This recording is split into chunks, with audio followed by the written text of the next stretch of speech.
Are you ready? Esperanza bounced nervously on her heels, considering her friend's question. I'll have to be. It's a tough crowd out there. Reyes clapped Esperanza companionably on the shoulder. Hey, you've got this. You worked hard for that treaty. Show them how virtuous it is. They'll have to go for it. And if it starts to go badly wrong, just remember the plan. Speak from the heart. Maybe cry a little. I was going to say knock over a brazier, take a guard hostage and escape in the confusion, but your idea works too. Esperanza snorted. You dick. What? Reyes grinned widely. Just imagine it. A trio with renegade diplomats on the run, seeking out conflicts that nobody else can resolve, swooping in to negotiate treaties, then disappearing into the night. We'd be legends. I don't know why I bother with you, I really don't. Her heart bolstered, Esperanza stepped out of the waiting area towards the platform of the Arena of Virtue. The heads of families from all across Reynos stared down at her from their stepped seats, their expressions largely unreadable. Reaching the central point, she addressed the crowd. All right. This morning we have discussed the material conditions that might cause difficulties for this treaty. This afternoon we face the question, is this the virtuous course of action to take? I say that it is. So go ahead. Take your shots. See how I hold up. There was a brief pause as the crowd waited to see who would speak up first. Then from near the back, just another Hyero acting like we're children who need to be told to eat our vegetables. Esperanza didn't even blink. Just another Corazon who couldn't tie their shoes without an adult to do it for them. A ripple of laughter spread through the crowd as another voice called out, You're just looking to take Lucero's job. Yeah, and? Lucero knows I'm on his heels. That's why he's made me his second to deal with the Empire. We keep each other sharp. More laughter. You just had your head turned by a pretty human boy. Esperanza didn't even look to see who called that out. Better than you getting your head turned by an especially attractive sheep. Look. She continued as the cries went back and forth. You're going to need to do better than this. I'm not some rookie who's going to crack at a few choice insults. Give me the hard stuff. I can take it. One of the orcs near the front sat forward, suspicion in his eyes. You've wanted to join the Empire for years. How can we trust that this is for our benefit and not theirs? See, that's what I'm talking about. Yes, I argued to take the offer back in the day. I'm not ashamed of it. But in case you didn't notice, when the rest of you chose differently, I left with you and I've stuck with you all since. I could be Empress right now if I'd joined the Unshackled, but instead I'm here trying to drag your asses into the future. The light-hearted mood from earlier was quickly dissipating. Another of the crowd spoke up. In what world is this not a betrayal for our loyalty to the Jotun? Esperanza glared at the speaker. The Jarls have agreed to take every step of this process, as you know perfectly well. And I need to remind everyone here that the only reason we ended up taking the choice is because the Jotun conquered us, something the Empire has never done. They've been better hosts to us than we could have any reason to expect, and I will never forget that. But let's not get misty-eyed about loyalty when they're still squatting in the Cantera and won't give it back to us. Quiet in the front! A cry went up from one of the seats as eyes turned to an ancient, bone-white orc, swathed in blankets even in the middle of the day. Esperanza watched her hands slowly sign out a statement as a translator projected their words across the arena. Consuelo wishes it to be known that she respects your judgment, Esperanza, and she respects the work you have put in to making this treaty happen. But more than any of us, she has seen the Empire's brutality. Her children lie dead in the ground because of Imperial soldiers. Our ancestral lands still rest in their hands. After everything they have done to us, every wrong they have committed, how can we possibly set that aside? How can we ever count them as friends? This was a big one. Esperanza took a long breath. I thank Consuelo for her respect and wish her to know that I and everyone else here deeply respects her work on behalf of our people. I mourn those we have lost in these wars, including members of my own family. But the dead are dead, and we are alive. They have faced the abyss and are beyond such concerns. We are alive. And we need to ask ourselves, do we want our own children to continue this same cycle of blood and violence? We must preserve our pride, but we must also be vigilant in case we miss the chance to build the future our ambition demands. Consider this deal. Our lands returned to us, our borders defended by the courage of imperial armies, temples to our virtuous ancestors built by imperial white granite, while imperial trade grows our prosperity. Let us show loyalty to those who have come after us by turning our oldest enemies into our newest friends. Let us have the wisdom to face this unknown trail and follow it to see where it leads. A soft hubbub of voices arose all across the arena. Esperanza looked around, trying her hardest not to focus too much on Reyes practically jumping for joy off to one side. It had been a good speech, but it would take more than one of those to push this treaty to its conclusion. Overview. In autumn 386 YE, a party of diplomats from the Lysambrian Orcs visited Anvil to discuss peace with the Empire. While the exact details of what occurred are known only to those who were present, it seems that a treaty that both sets of negotiators were willing to accept was drafted.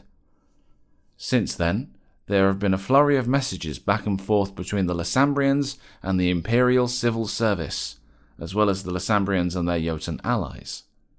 Details of the latter discussions are once again unknown, but sometime before the Winter Summit, the word is sent. In principle, all parties are willing to accept this treaty. The Lysambrians have, as a people, discussed the treaty and accepted it in principle. It falls far short of what they would want, but it does give them enough land to form a nation of their own. Of course, that comes with a heavy price that would have to be paid by the freeborn whose land they claim. But the nation has, begrudgingly, accepted this deal. The only remaining hurdle is the approval of the relevant imperial bodies of state. To become law, the Imperial Senate would need to pass the treaty with a constitutional vote, and it would still be subject to veto by the General Assembly and the Assembly of the Nine. The text. Copies of the proposed treaty have been widely disseminated by the civil service so that all citizens may be aware of what is being proposed. The Treaty of Lysambria. Diplomatic status.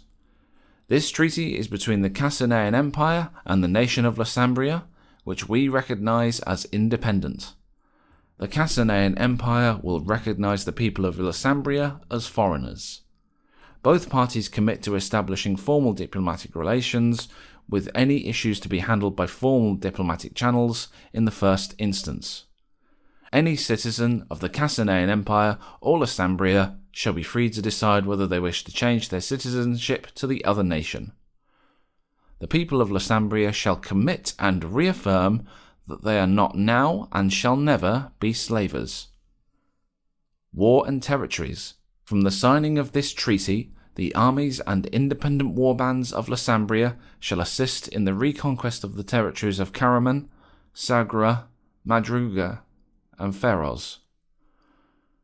At such a time as the Cassanian Empire has conquered all regions of Sagura, Karaman, Madruga, and Feroz, the Empire will cede the following regions to the Lysambrians: Gambit in the Karaman, Morayasi in Feroz, and all regions of Sagura. Any freeborn who currently reside within any of the regions to be ceded shall have a grace period of 6 months from the point the regions are ceded to leave the regions with their personal and family possessions. For a period of 3 years, there shall be a mutual defence pact between the Cassanian Empire and the Lysambrian nation, which will commence once all regions have been ceded. For the purposes of this treaty, the Mutual Defence Pact entails the provision of military assistance in the case of invasion in the territories of Reynos, Segura, Karaman, Madruga, and Feroz. The Lysambrian nation shall commit to neutrality in perpetuity in all matters of war between the Cassanian Empire and the Jotun. This would entail no Lysambrian forces assisting either the Jotun or the Cassanian Empire in war against the other. Trade. A state of mutual free trade will exist between the Lysambrian nation and the Cassanian Empire. The Ferelden will have their trade tariffs set to mercantile rates by the Lysambrian nation for as long as there is peace between the Lysambrians and the Ferelden. For a period of 3 years from the signing of this treaty, the Lysambrian nation shall be responsible for paying for the upkeep and repair of the Dalmatian cliffs. The Lysambrian nation shall be responsible for paying for the upkeep and repair of the Dalmatian cliffs. In return, they shall receive the full production of the quarry. Repercussions. Obviously, such a treaty will have significant ramifications for all parties involved if it is passed. The Imperial Civil Service has endeavoured to spell out the consequences of signing this treaty to the best of their ability. They are at pains to point out, however, that these are only the readily foreseeable consequences. As with all important actions, the full results will only be seen with hindsight. A nation reborn.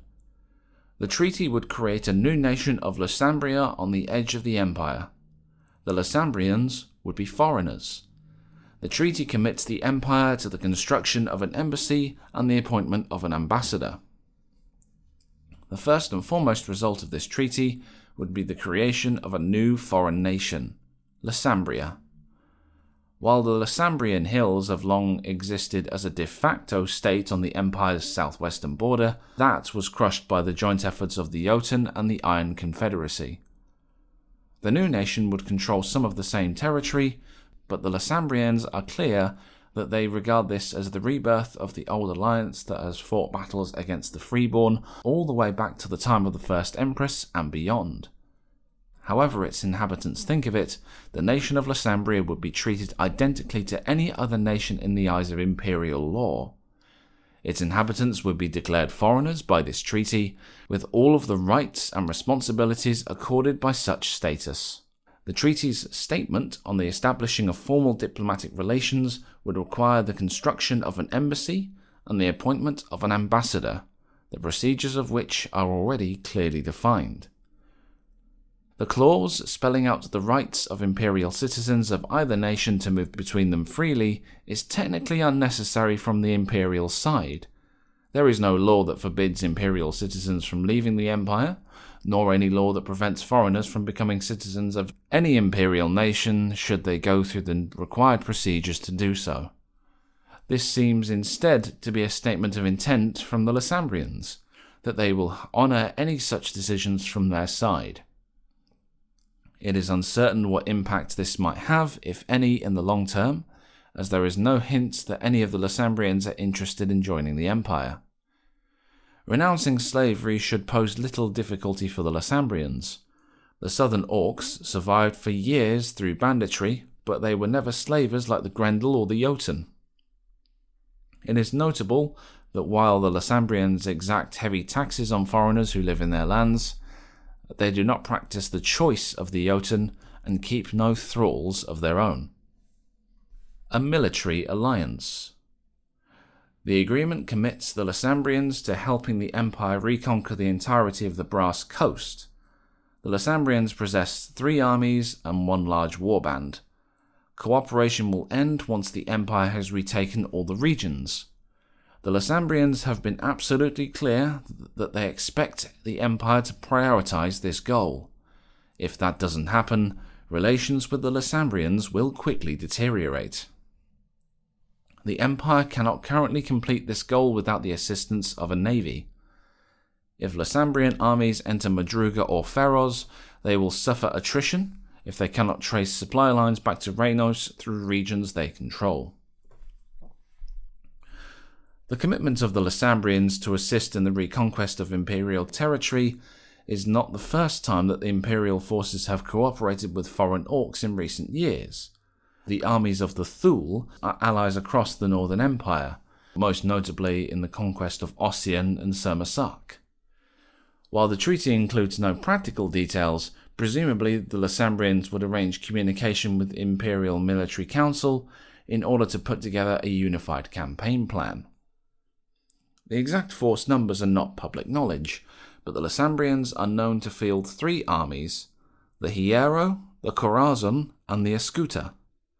The treaty refers to multiple independent warbands, but only one such group is large enough to be registered on the strategic scale: followers of the youthful shepherd warrior Yantan Tethrason.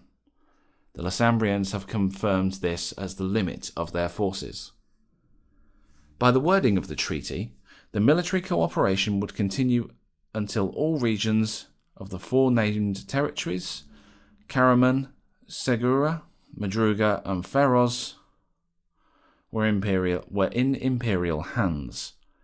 Currently, the Empire controls all regions of Karaman and Segura, and would need to reconquer the Great Grasses, Free Landing, and the mysterious swamp in Madruga, as well as the Morayasi and the Khazar Straits in Feroz, fighting against both the Grendel and the Children of Rex. Should any regions of Segura or Karaman be lost to hostile forces before the conquest is complete, the Lysambrians have confirmed that they would aid in retaking these regions as well. The conduct of such a joint campaign would necessarily be a matter of the military council to direct. However, the Lysambrians are very clear that they expect that such a campaign would be commenced with all practical haste should the treaty be passed. Should they believe the Empire to be dragging its heels unnecessarily in prosecuting this war, then diplomatic relations would turn increasingly sour.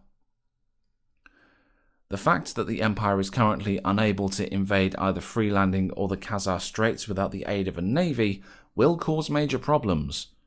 The Empire would need to find a solution to this problem before those regions are all that remains to be retaken. Otherwise, the Lysambrians are going to believe that the Empire has negotiated in bad faith on something it can't achieve. Supply lines are likely to be a problem for the Lysambrians. Even though the Lysambrians would be at peace with the Empire during the campaign, running supply lines across a foreign territory is a difficult matter. The Lysambrians could readily run supply lines into Segura and Karaman if necessary. Nobody needs to mention the number of times they have done so already, but pushing across those lands into Madruga and Feroz would be incredibly difficult. Unless the Lysambrians controlled regions that allowed them to trace a route back to the territory of Reynos, then they would suffer attrition due to lack of supply in Madruga or Feroz. This is not a situation that the Lysambrians are keen to get into. Many are wary of rogue elements within the Empire attempting a surprise attack should they become vulnerable. A gift of land. The price of military cooperation is the territory of Segura and the regions of Gambit in Karaman and Morayasi in Feroz.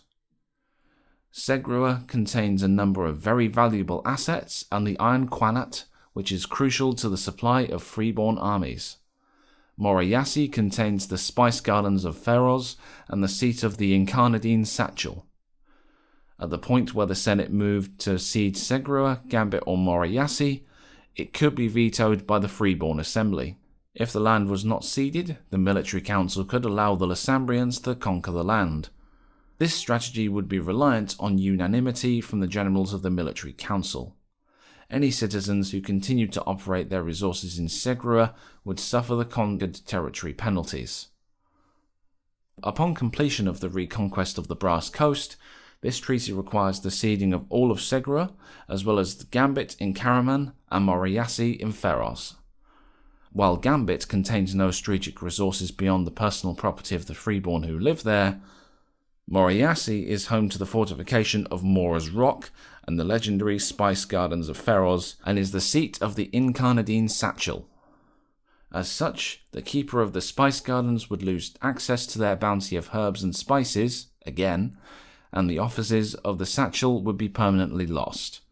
The ceding of Segura would put the Ilium seat of the Keravado Nets and all the infrastructure commissioned by the Empire, including the Towers of Anduz, in the hands of the Lysambrians. It would also put the current Ferelden Assembly in the hands of the Orcs. The civil service are clear that an imperial embassy cannot be maintained in foreign territory, regardless of whether those foreigners are friendly to the Empire or not, and advise that this situation would need to be taken care of with all due haste should this territory be ceded. Most importantly of all, Segura contains the Iron Quanat, which is essential to the supply of freeborn armies. No treaty can bind the hands of future senators, and as such, the ceding of the land would require a separate Senate motion when it happened. That motion could be vetoed by the General Assembly, the Assembly of Nine, or the Freeborn National Assembly. If the Senate did not pass the motion or it was vetoed, then the land would not be ceded. This would do enormous damage to the Empire's reputation for trustworthiness, which has slowly recovered and improved in recent years. In theory, the damage could be mitigated if the Imperial Military Council elected not to defend the territory from the Lysambrian advance. Such a strategy would be reliant on unanimity in the Military Council, as any individual general could take their army to Segura to oppose the attack, and the action would be completely legal. It would, however, have serious negative consequences for the people who live there. When land is ceded, the civil service ensure that the imperial citizens who dwell in the affected areas are duly informed and do everything possible to help them evacuate the area. None of that aid would be forthcoming if the land was invaded, and instead people might die trying to defend their homes from the advancing Lysambrian armies. The grace period for the departure of the freeborn inhabitants of these lands is the cause of some discussion between the civil service and the Lysambrian counterparts. The Lysambrians are quick to assure the Empire that they will not do any harm to any freeborn who choose not to leave their ancestral homes. Instead, the grace period will give the freeborn time to set their affairs in order before the Lysambrians impose the higher rate of taxation that applies to foreigners who live in their lands.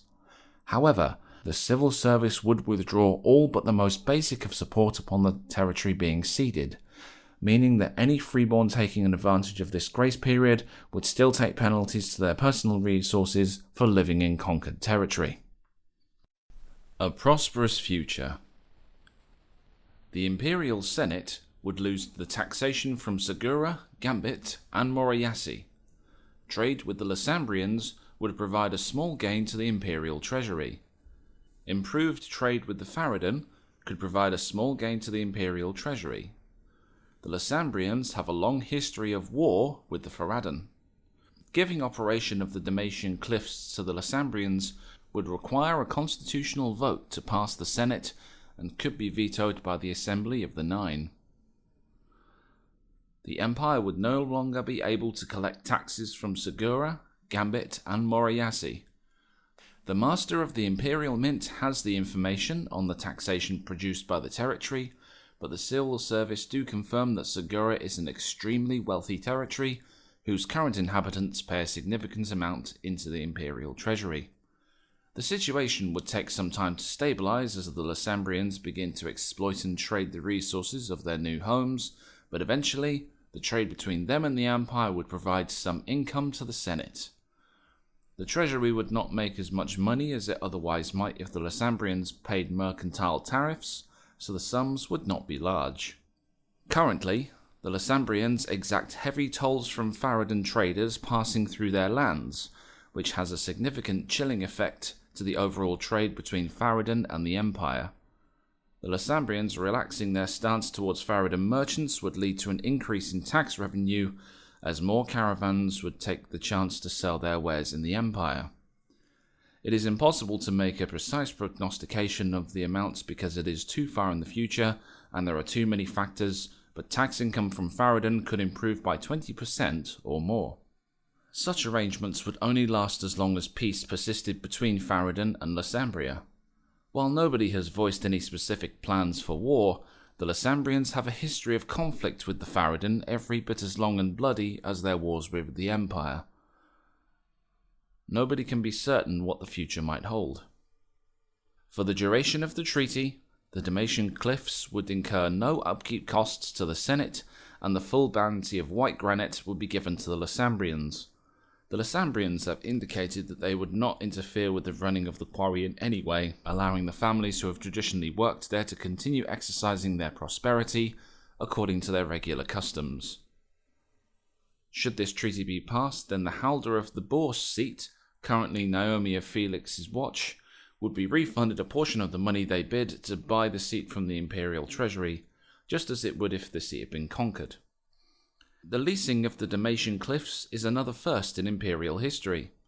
The proposed arrangements do not fit the legal requirements of concedance that define it as a process which all legal control is given up. It is possible to argue that the arrangements are a form of relinquishment, with the Cliffs ceasing to be an imperial title for the duration.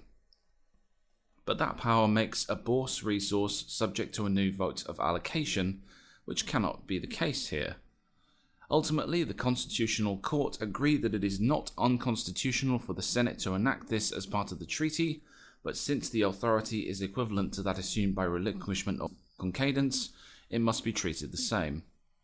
That means that the treaty requires a constitutional majority to pass and can be vetoed by the Assembly of Nine. Words unspoken.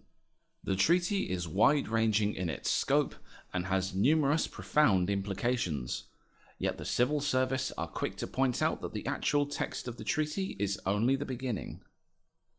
Hungry soldiers. At present, losing Segura on the Iron Quenat would reduce the supply of the freeborn to 1.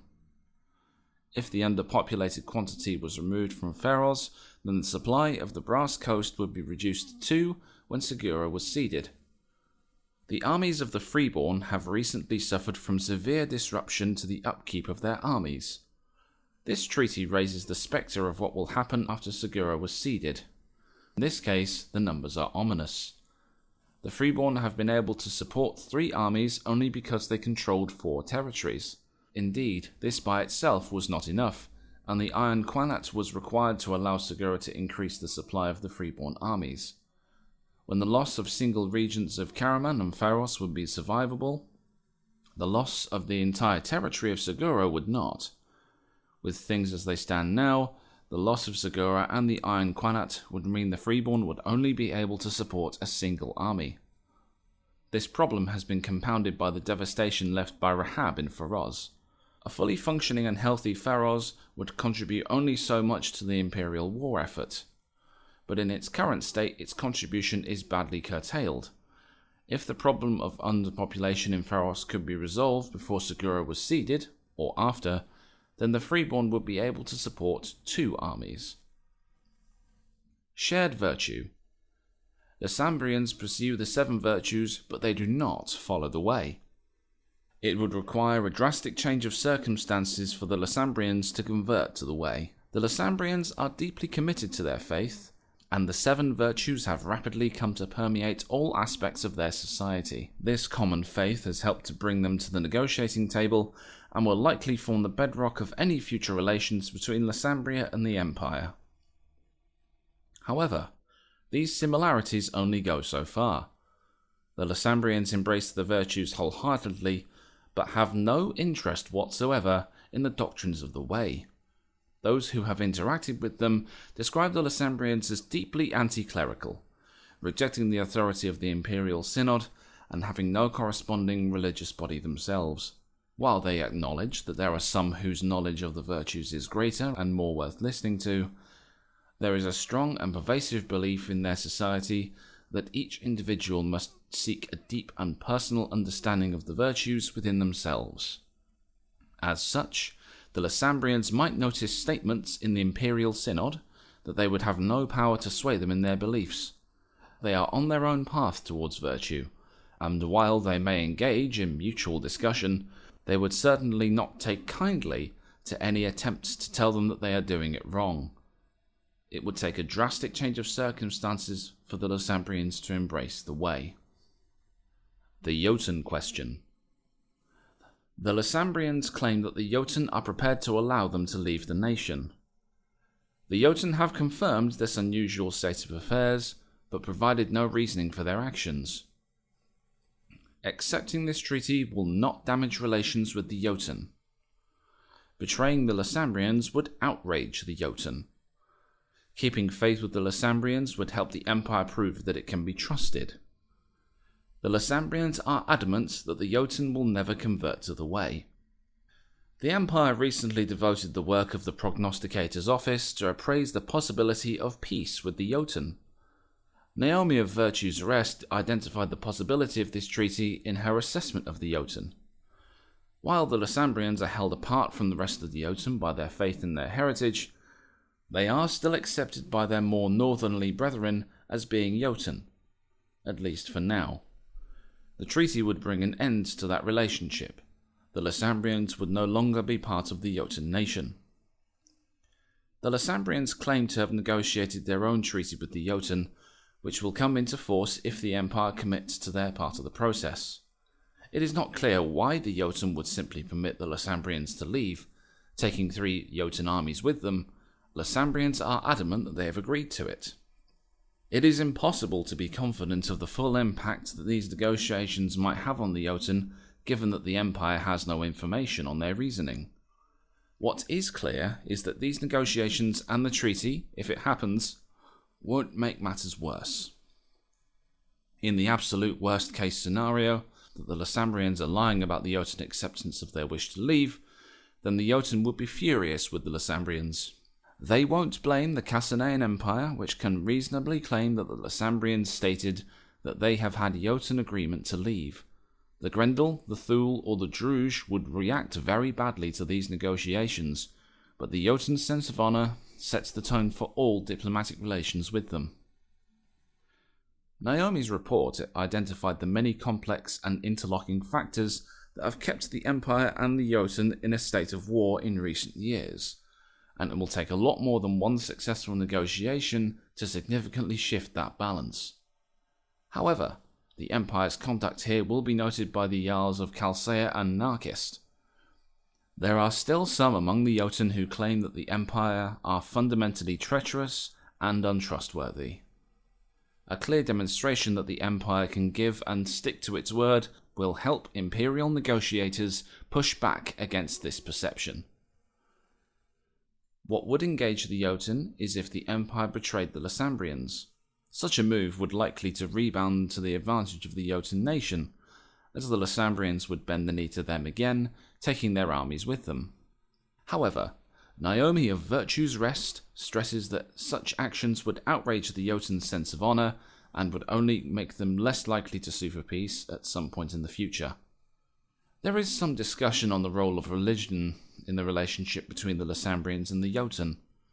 The Lysambrians are quite open in their belief that the Jotun would be better off if they were to convert to the virtues and reorganize their society accordingly, but they are clear that they do not believe that the Jotun would ever adopt the virtues. The entirety of Jotun society is constructed around their religious views, their political system, their economy, their military system. All of it is based on their religious beliefs. Abandoning them would hurl the nation into chaos. The Lysambrians have tried to convert the Jotun to the virtues, and apart from a few isolated individuals, they have received only a cold shoulder. The Jotun will never adopt the way. The Iron Fist. The treaty commits the Empire to the defense of the Lysambrian territories of Reynos and Segura for 3 years. The Iron Confederacy have attacked the Lysambrians in the past and would like nothing more than to conquer Segura. The Imperial Civil Service believe that the Confederacy have at least as many armies as the Jotun, if not more. The terms of the treaty include a mutual defense pact for the territories of Reynos, Segura, Karaman, Madruga, and Feroz for 3 years once all regions have been ceded. The Empire would be entitled to military aid from the Lysambrians if their territories in the Brass Coast were attacked.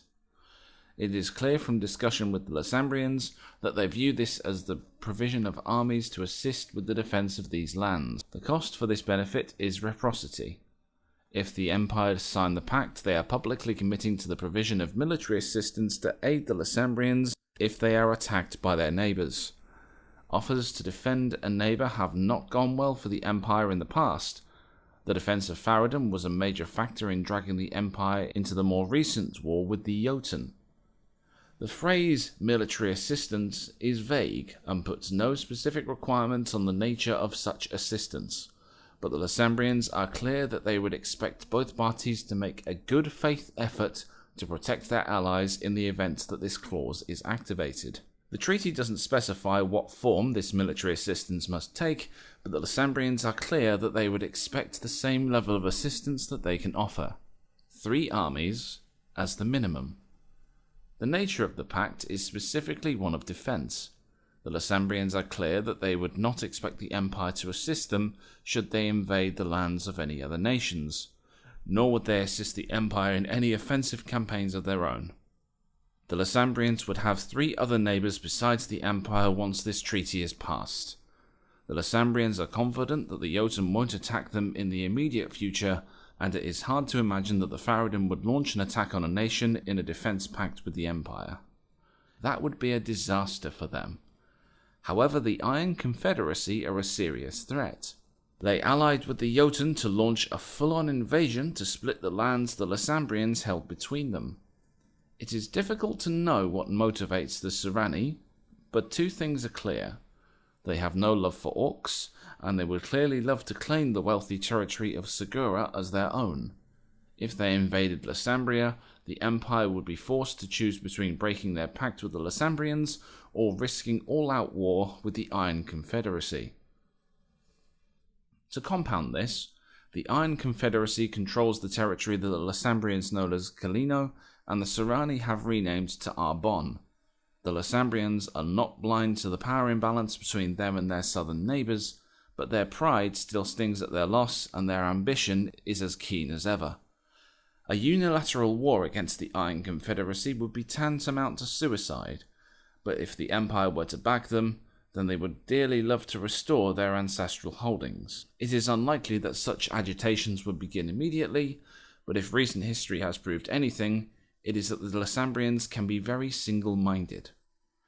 Nobody knows exactly how big a threat the Sirani are, but their diplomats always bristle at any suggestion that they are not equal of the Empire. They don't have a substantial naval force, but they do maintain a large number of armies, at least as many as the Jotun, if not more. An 11th nation. The proud and ambitious Lysambrians will never join the Empire. Some years ago, the Hiero clan were offered a deal. They would be given Segura, but on the condition that they become the 11th nation of the Empire. The details of the discussions among the Hiero that followed this offer are not known to the Empire, but in the end, the decision was made to reject the offer. A similar situation emerged within the Jotun. While the Hiera and the Corazon both accepted the choice, they nonetheless held themselves apart from their compatriots. Indeed, rather than being absorbed into the Jotun, the Lysambrians instead converted the sept once known as the Deep Bonds, reconnecting them with their ancient ancestors and restoring their identity as the Escuta. Whatever the circumstances, the Lysambrians have very pointedly held onto their independence. Any suggestion that an independent Lysambria might be persuaded to accept the offer that Hiero once refused is unjustified. Although the treaty would bind them closely to the Empire both militarily and economically, to say nothing of the fact that they would be the only other nation on the continent that follows the 7 virtues, there is no chance that they would join the Empire now. The virtues have filled them with pride, ambition, and courage. As a result, there is no possibility that they would flip their allegiance the way the Apulians did, or join the Empire the way Holberg or even Urizen did. Their resistance to the influence of the Synod has already been discussed. On top of all this, the Lysambrians simply do not like being told what to do. Obeying the laws of the Senate, the doctrines of the Synod, the numerous restrictions that every imperial nation must accept in order to maintain social order, These things would be intolerable to a people still finding themselves after generations of disconnection from their culture. The one thing the rebirth of their nation is guaranteed not to do is to make the Lysambrians less attached to their independence. While nobody can be sure of what the future may hold, the Lysambrians will not entertain any notion of closer union with the Empire unless the situation were drastically altered. The final roll of the dice. The Lysambrians believe they have negotiated in good faith with the Empire and have given ground. This deal represents their full and final offer. There will be no future negotiations with them if the Empire reject this final attempt at a treaty. Considerable time has been spent negotiating this treaty with the representatives of the Empire at Anvil. There has been horse trading on both sides, but the Lysambrians hope that they now have the basis for a deal with the Empire. The terms of the deal have been approved by the nation, and they have an agreement in principle with the Jotun to depart their nation. The only signature that is still required for this treaty to come into effect is that of the Empire. The Lysambrians are clear that they will not negotiate further at this point. There is a deep well of cynicism among some of the older Lysambrians that the Empire will try to insist on further negotiations and modifications to the treaty as a way to extract further concessions, or that they will delay signing the treaty in an attempt to claim some justification for reopening talks. The Lysambrians are utterly resolved not to go down that path. They would like to sign a treaty with the Empire, but if this attempt fails, it will be their last. If the Senate does not pass this treaty, then the Lysambrians are adamant that they will not return to Anvil to negotiate again until they have taken all their lands by force. One last thing. Cathan Cane is likely to consider ceding land to the Lysambrians as a show of weakness. A plenipotentiary would give the Empire a chance to convince the Eternal that this was not a defeat to the Empire. Finally, the civil service received a request from Chanticleer Words, noted Seneschal of Dawn, to investigate how a response from the Lady of the Frost might look to this treaty. Having discussed the matter with one of her heralds, it is clear that the Queen of Ice and Darkness is likely to decide that ceding land to the Lysambrians would be a show of weakness by the Empire, and react accordingly. Whilst there is no certainty what their reaction would look like, it would not be possible for Breath of Winter to remove the ability for Imperial rituals to call citizens from her domain. It would not break the assurance of the ritual. The Archmage of Summer could use a plenipotentiary to ask Cathan Cane for an audience to discuss the matter. It might be possible for the Empire to persuade the Immovable One to change her mind, but there is no certainty of success. Cathan Cane is unlikely to care what treaties the Empire signs. She will only care at the point where the Empire actually cedes the land. She might care if the Empire break their word, but such a thing is more likely to be an issue to the sovereign lords of the Labyrinth. The scrivener laid back in their chair, the fine sheet of paper falling softly to the table. Outside the little office, the hustle and bustle of Anazel barely made enough noise to cover their faint groan. It's unconstitutional, then. Leonardo let out a hollow laugh, straightening their back and glancing at their visitor, who was already beginning to regret coming in person. Unconstitutional? No, there's no insuperable barriers here. The Chief Magistrates will have the final word on that, of course, but as far as I can see, it's fine for this thing to go before the Senate. Ishman fidgeted nervously with the watch around his neck, not checking it to avoid an appearance of rudeness. Then, what's the problem? With a sudden, decisive motion, Leonardo swung to their feet and began to pace around the room. Well, other than the obvious, that the costs are utterly horrendous. Look, there are questions about army supply. There are questions about the Serani. There are questions about what the future between Lysambria and the Empire would look like. What the people of this nation would think if this contract was signed. This could be the most impactful treaty of my lifetime. It would change the face of the part of this world, permanently. It's a bold, ambitious, brazen play. They paused next to a window, looking out onto the streets which only a decade ago had been clogged with tent after tent of armed soldiers. As the Secretary General turned around again, a resigned expression painted their face as they gestured around the room at row upon row of neatly filled reports, letters and contracts.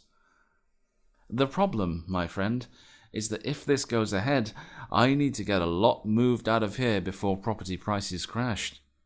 Have you got Graciana's report about pharaohs?